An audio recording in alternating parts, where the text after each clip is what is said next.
It is now illegal for trans people to drive in Kansas. No, it is not. You just lied. Evacuate trans people in unsafe states to Colorado. Evacuate trans people is a crazy way to just describe renting a U-Haul and moving states. Like,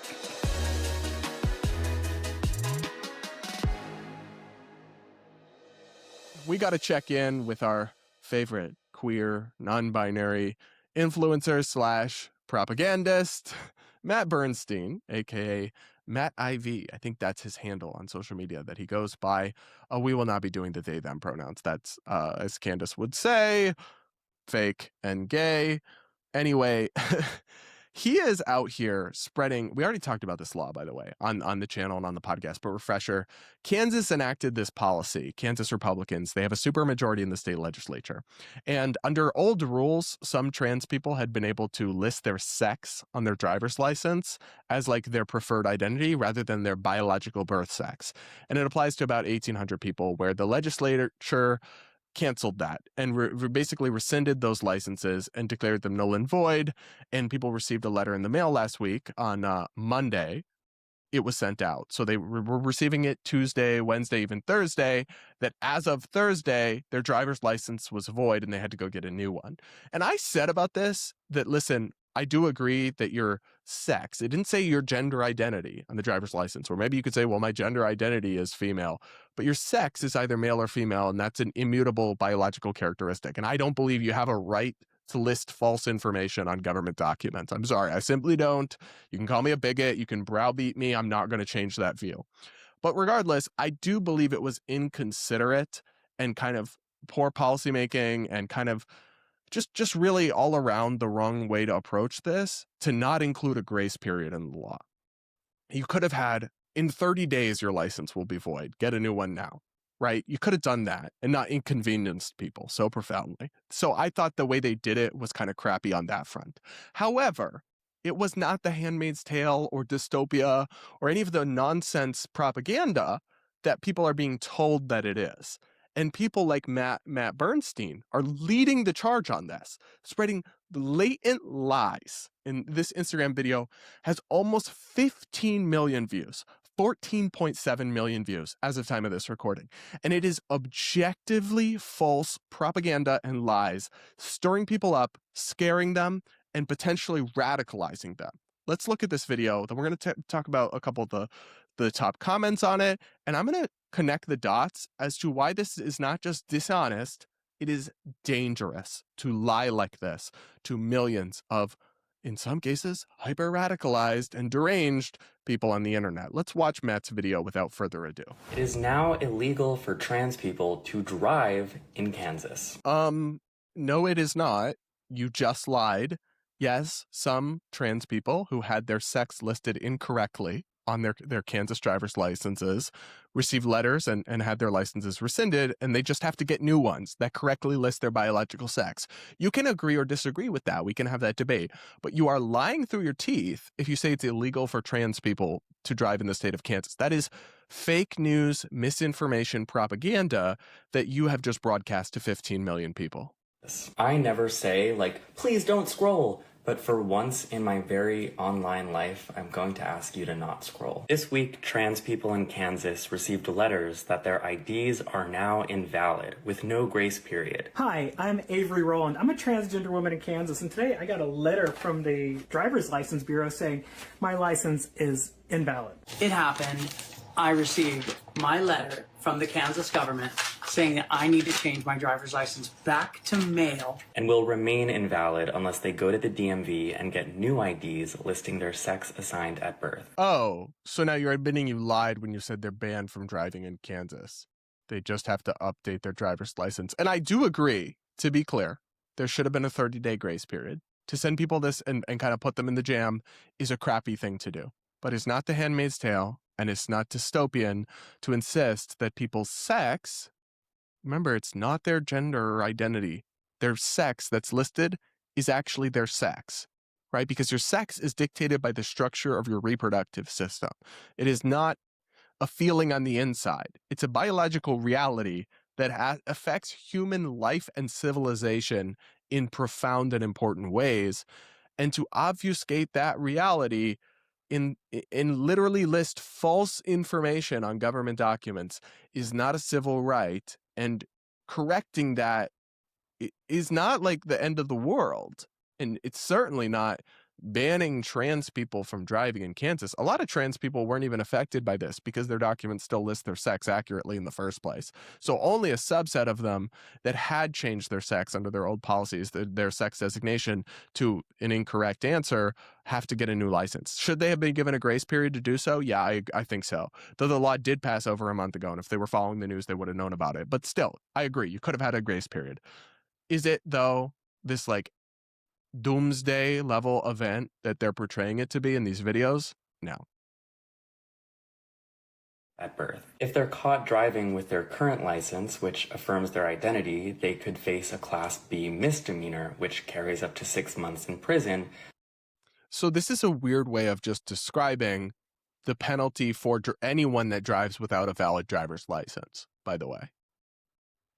Of course, prisons that align with their sex assigned at birth. Now you may be wondering, if there's no grace period, how can they drive themselves to the DMV to get a valid license? Or why didn't the government just send them valid IDs with those letters? Because giving trans people paths to freedom is not the point.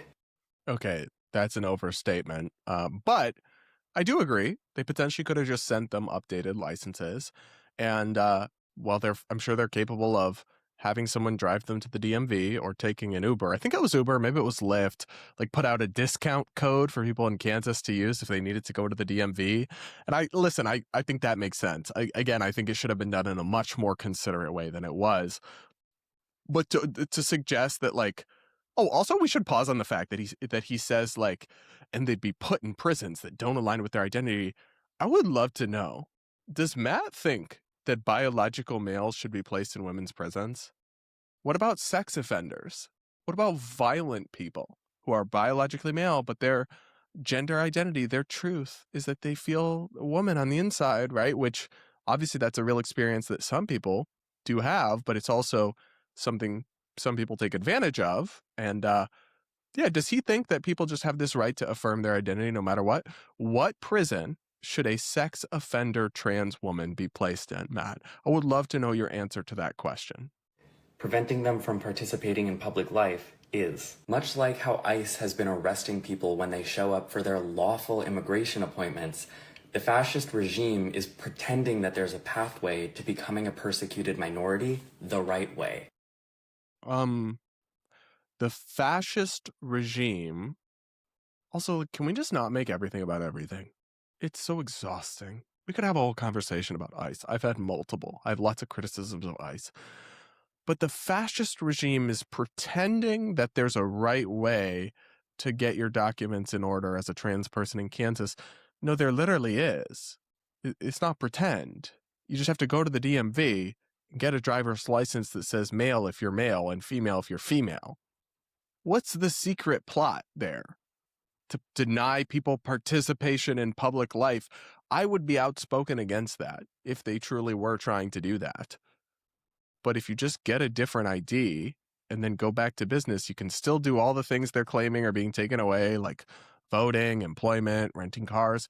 Just get a correct ID. I don't know. I don't want to come off as insensitive. I already discussed that I think this should have been done in a more considerate way. But the dramatic tone of this is just so propagandizing. It's fascist regime to have licenses be biologically correct. Do you not understand that y'all have watered down these terms? Trump has taken steps that I view as genuinely authoritarian in different ways. But like, when you call everything fascist, that loses its power. And to say that having driver's licenses reflect biological sex under their sex designations is fascism. It's laughable. It's laughable. I'm sorry. By that logic, every state until 10 years ago in the country was a fascist state in the country. Way. when we know that that's not their goal. They don't want trans people driving or getting paid at their jobs or renting apartments or voting. And once they've achieved that, they will move on to another group. Oh my God. You can do all of those things. Just get a correct license, babe. It's not that hard. Another group. So if you're thinking, I'm not trans, what does this have to do with me?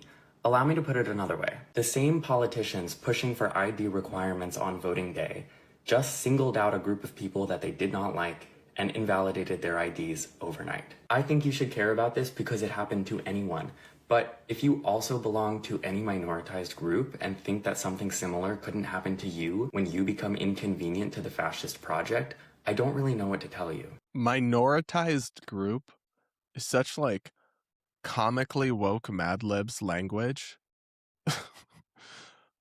What is minority group like now offensive?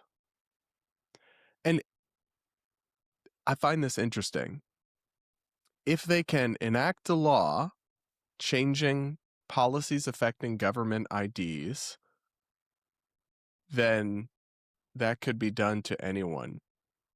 Sure, but most people don't have incorrect information listed on their driver's license. They could do it to you, they could do it to anyone, is the kind of thing that's like simultaneously true, but always true about like any policy change. So it's just not that, unless there's actually a profound injustice or breaking of norms happening, which I can't detect in this case, then it's not a particularly significant conclusion. I also find it funny that like when progressives are making these takes, they often feel the need to explain it could happen to you, because it's like, do they think that we only need to be concerned about things if it directly impacts us? Now, in fairness, that might be the way that a lot of people actually do approach politics. So they're just responding to that reality. But I don't need something to directly affect me or be directly effective, like be directly applicable to me potentially in the near future for me to care about it or have an opinion on it. That's not how I approach profound issues of like civic import in a democratic society, personally. But I actually don't even blame them for that take. That's just more reflective of how like checked out and selfish a lot of viewers can be, I guess. It feels insane, frankly, to be speaking in these terms about a supposedly free country, but I've added a link to donate to Transcontinental Pipeline on my profile. It's an organization that is helping evacuate trans people in unsafe states to Colorado. And to trans people in Kansas, we love you, we need you, please hang in there. Oh my God. Evacuate trans people is a crazy way to just describe renting a U-Haul and moving states. Like, listen, if I was a trans person, I would probably move out of some of these red states if they were really going ham against trans people as well. But like, let's not too much on that, okay? It's not Anne Frank. And when they make you get an accurate driver's license, all right, y'all relax a little bit on that. And I don't know, man. I find this all to be very, very extreme and disheartening. I'll read you a couple comments from this video. This is straight out of The Handmaid's Tale. This is about keeping trans people from voting. Obviously not. They could just get a new ID. This is what fascism looks like. Oh my God, this other comment just has all the Handmaid's Tale outfits. Can y'all read a different book? Can y'all read a single different book? It's like I would be embarrassed if all my references were simply just to one book over and over again. Because it's like giving uneducated, I only read the one book they assigned in high school vibes to me. If you can't come up with more creative analogies or references than just the same book over and over again. And I'm sorry, it's like, it's not dystopian to have your driver's license list under your sex. Actually list your sex. That's not like, how is that dystopia? It's just reality. I can't. But I wanted to talk about this as well. So I have pushed back on the idea that there is some massive spike in transgender people disproportionately doing tons of mass shootings relative to the rest of the population, because I don't see that supported by the data. And regardless, I wouldn't want to condemn millions of people based on the actions of a select few individuals. But there's also no denying a reality that anybody who's ever criticized any aspect of transgender activism has probably experienced firsthand, which is that there is a flank, whether you go to Reddit or TikTok or frankly the comment section of people like Matt Bernstein, there is a subset of the trans community that is radicalized, that is potentially violent and dangerous, and is convinced that like they're being genocided or that the time has come for like violent resistance. And that's when you see these people go out and commit mass atrocities or kill someone or shoot someone or act in some sort of dangerous way. So while ultimately individuals are responsible for their own actions, I do firmly believe that, it is still deeply reckless when you know that your audience, it may be partially people in that kind of extreme radical state, to blatantly lie and to portray as fascist and dystopian things that in the grand scheme of things are relatively minor policy tweaks that are not all that consequential, because what you're doing is scaring people. You're ratcheting up their fear and panic meters to 10 out of 10. And frankly, it only takes one person in your audience to believe your lies about genocide and dystopia and grab a gun and do something insane. And I really wish that people with the size of the platform, and this applies to a lot of right-wing grifters and influencers as well, the size of the platform and audience that they have, would use it in even a slightly respectable or responsible way. But that is just, by all evidence, not just this video, but many others like it I've seen before, apparently far too much to ask for Matt Bernstein. I don't know, guys. You let me know what you think in the comments below. Make sure to subscribe, hit the like button, and all of that. And that'll be it for today's episode of the Bread versus Everyone podcast. Thanks so much for listening, and we'll talk again real soon.